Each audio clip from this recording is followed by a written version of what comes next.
কাছে ভদ্র ভাষায় কথা বলে না, সুন্দর জামা পরে আসে না,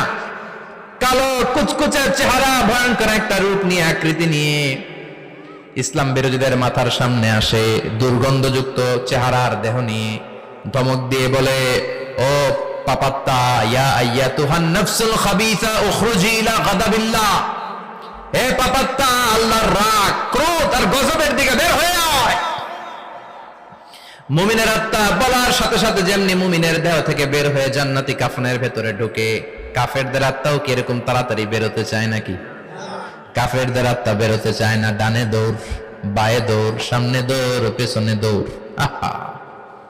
দৌড়াদৌড়ি করে। মালাকুল মাউত এটাকে টেনে হিচড়ে, একটা জীবিত ছাগলকে জবেহ না করে, জবাই না করে, তার চামড়া উল্টার দিকে টেনে হিচড়ে বের করলে ছাগলটা যত কষ্ট পায়, এর সে কম 70 গুণ বেশি কষ্ট দিয়ে কাফের মুশরিক আর গাদ্দারদের রূহ কবজ করা হয়।